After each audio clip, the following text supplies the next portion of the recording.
Did you know if you have solar panels like these and a plug like this, connect it into an extension cord, and then plug that into any outlet, you could be easily reducing your electricity bill. And currently there are only 9 states where this is legal, but I found a loophole. Because where I live in Idaho, this is technically not allowed yet, but I'm able to do this right now without any concerns, and I'm going to show you exactly how I do that, as well as show you how you can check to see if you can do it as well. This system is what's called PIPV, or plug-in photovoltaics.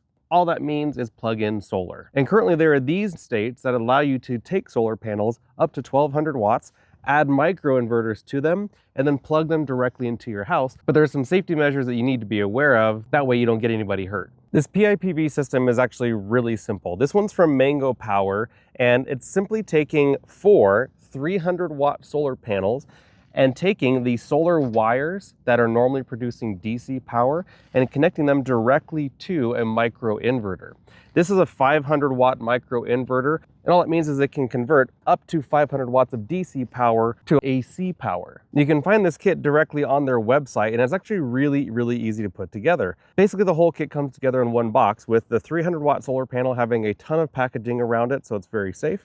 And it includes these aluminum legs right here, which mount directly to the back of the solar panel. It's obviously not as good as the Minuteman Solar portable panel stands, but we don't have to get into that. But if you do want to get amazing stands that allow you to put up panels without any permits or permission, then you can find these as well as the PIPV system in the links down below. But all you have to do is bolt them to the back of the solar panel and then find any spot that you prefer to hang the micro inverter. It includes a thumb bolt as well as a wing nut in order to clamp it on and get it up off of the ground. I found it easiest to put it together on a table, and then you're kind of working upside down, so things may look a little funky. It would have been nice if Mango had included some wire management clips, so I didn't have to put these loops into these wires, because then I could have run them nice and cleanly along here. It's not really a big problem. It just would have been a nice touch to this. You can't really wire this incorrectly because you just connect the DC wires coming off the panels directly into the reciprocating cables on the microinverter. Then you have this special S cable,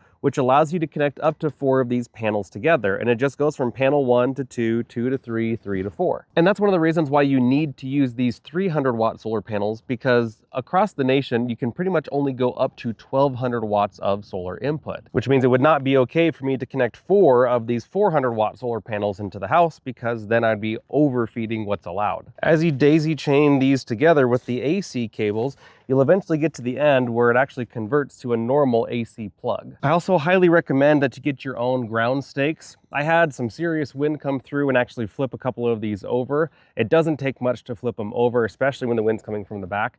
Just be prepared by having those ground stakes. They're not included. You don't want to pay for a system like this and then have the solar panels break. And if you're working on a hard surface like concrete, I definitely recommend getting some cinder blocks or some sandbags, something to weigh this whole system down, because even in 25-mile-an-hour winds, these can flip over. Part of the other trick is you need to have these panels all within pretty close proximity to each other. Laying all 4 of them out this way works. If you needed to adjust these stands to put the panels up in portrait style, there are a couple of other mounting holes you can use, but they do become pretty top heavy. And so again, you'll really need to make sure they're anchored down. That way you can get them closer together. But this is how they are designed normally to go side by side. If you had to put them in a second row, it might be a little tricky to have the proper spacing so that the front doesn't shade the back. Now, this includes about 20 feet of cable. That's not enough for me to reach an outlet, so I just did this OSHA approved knot here, which you're not supposed to do, but I don't care. And then this outdoor rated extension cable. And then it truly doesn't matter which outlet you plug into, just find one, plug it in, and then it starts backfeeding the house. But this is where it gets pretty technical. You have to be safe about it. I don't have a net meter, which is a device that tracks power going back to the power company as well as coming from the company. This is just a smart meter. So one of the main issues with this is if I'm not using a lot of power in my house, and let's just say that these solar panels are making 1200 watts and my house is only using 500 watts, well, that 700 watts of surplus will read in this meter as if it's power that I'm using rather than power that I'm saving, because it's not able to slow down how much power it's making and feeding to the house. And so that means it's turning the meter. If you had a net meter, it would actually be able to detect if it's power going back to the grid or coming from the grid, and you wouldn't have that issue. And this is the part you have to pay attention to, because where I am in Idaho, this is actually not supposed to be allowed. But I called Rocky Mountain Power because they also operate in Utah, which is one of the states that allows plug-in photovoltaic. I got a hold of their solar department and I specifically asked them about doing PIPV, and they said it's not a problem. I'm not gonna get a fine. I'm not gonna hurt anybody. It's not gonna be an issue as long as I'm producing more power than what my house is using. So how do we keep people safe and not send that extra power back on the grid? Because if grid power does go out and my solar panels are still producing power, it doesn't know to stop sending it through the meter and going back out to the grid. So if then a lineman goes to repair the wires that were damaged, they can literally get electrocuted. You absolutely cannot have that. So that's why inside of here, I actually installed this breaker to a special device made by Mango that actually is able to detect if there's grid power coming in. There's a 4-pin connector and there's 3 wires coming off of it. I took the white wire and put it onto the neutral bar that's inside of this main panel here, and the black wire to my leg 1 for the power coming in from the grid. That then directly plugs into the back of the device, which gives it power in order to communicate with the microinverters via Wi-Fi, and it'll go like 300 feet or something like that. It's recommended to have it outside of the enclosure, but because I'm so close right here, I risk having it inside so that way I didn't have to worry about the weather. Then you take these big black clamps that are called CTs, and you clamp them onto the main wires coming into the electrical panel. Black is usually leg 1 or L1, and red is usually L2, so that's what I did and clamped it in here. And then there's a little Ethernet cable that plugs into the back of the device, so that way it can detect if power is coming from the grid. And at any time that grid power is not coming in, it will not allow the microinverters to offset power to the house. So you cannot use this in a blackout scenario. It will not work. If you need power during a blackout, you must have a battery associated with the system. That's where solar generators or power stations or systems that do have batteries come into play. This was really easy to put in. The breaker was less than $20 from Lowe's. I had the space here in this electrical panel and was close to the panels, so it just worked for me. So now I know that I'm at least being safe and that there's no chance of me hurting anybody in case the power goes out, but that's only half of the issue. I really don't want to risk having to pay money for trying to save money.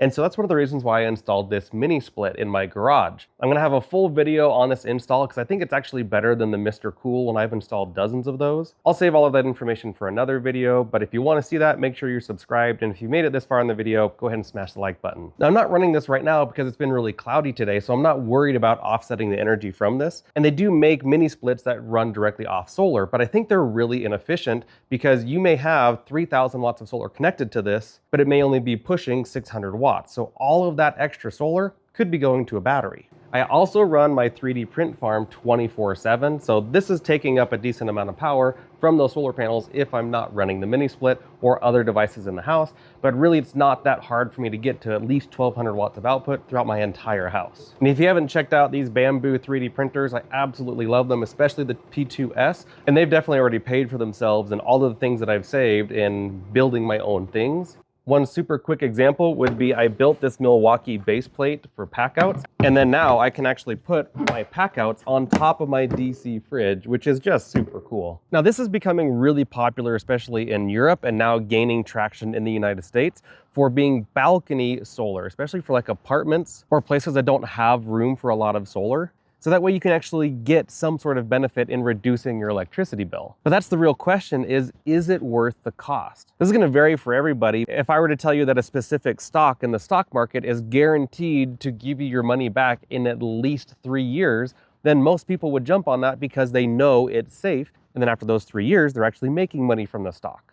Now, according to Mango's website, this is currently $2,400 for 1,200 watts of solar, including the microinverters, panels, and stands, as well as the S cable, so that way you can actually get it plugged into an outlet. Now, where I live, there's about 210 sunny days a year. So I'm going to take 210 days and multiply it by an average of 5 solar peak hours in a day. That means in a year, I can get about 1,050 hours of pure sunlight, making about 1,200 watts. So I'm going to multiply this by 1.2, which is 1.2 kilowatts. And I can essentially make 1,260 kilowatt hours of power from this. It's actually going to be much more than that because even in the cloudy months, these will still make power. Even on a day like today, it's pretty common to get anywhere from 10 to 25% production from the panels. Here where I live, it's about 10 cents per kilowatt hour. So if you're in a sunnier state, that's obviously going to be better. Let's take 2,400 and divide it by 145, which is a long time for a system like this to be able to pay for itself. The major thing to consider here is that in a single kit, you can get some form of return on investment. You don't have to worry about putting this all together yourself, and that's what Mango is providing. But if you want to see how I run my house completely off-grid using these other solar panels here, then check out this video right here. There's both the DIY way to do it, as well as the solar generator way to do it, which the DIY route is about half the cost, but the solar generator or power station route is so much easier. So you get to choose there. Either way, definitely look into PIPV and how it works in your area. Don't forget to call your power company and see if this is allowed by them if your state hasn't already allowed it. I do not recommend doing this unless you have permission.